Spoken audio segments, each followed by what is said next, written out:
Në episodin e fundit të Big Talk, mes të ftuarve të tjerë ishte e pranishme edhe ish opinionista e Big Brother VIP Kosova, Anita Haradinaj.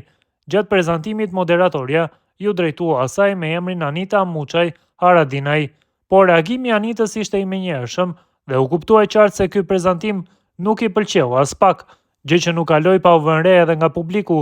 Ajo ndërhyri direkt duke sqaruar: "Mos ma shtoni me atë mbiemër sepse unë jam Anita Haradinaj." Ky moment u komentua gjerësisht në rrjetet sociale, ku reagimi i Anitës ngjalli diskutime të shumta.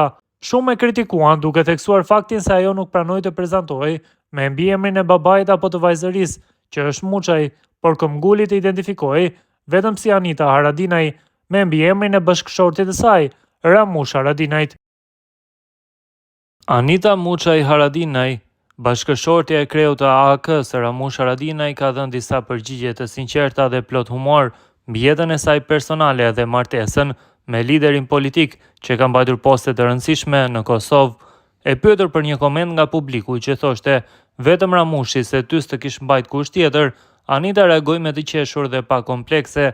I thash edhe një gruas tjetër, vetëm Ramushi më duron mua, asnjë burr tjetër, kam ditur të zgjedh çka më bë, tha ajo. Anita cilësoi veten me fat për bashkëshortin që ka dhe vlerësoi zgjedhjen e saj si një ndër më të mençurat që ka bërë në jetë. Për më tepër, ajo shtoi se nëse edhe populli i Kosovës do të dinte të zgjidhte si ajo, vendi sot do të ishte në një pozitë shumë më të mirë. Me pas ditë Kosova me zgjedh Ramushin në politik edhe si lider, beso sot na kishim qenë në të tjera pozita, kështu që kam dalë e mençur, e kam zgjedhur burrin më të mirë në botë, theksoi Anita Haradinaj.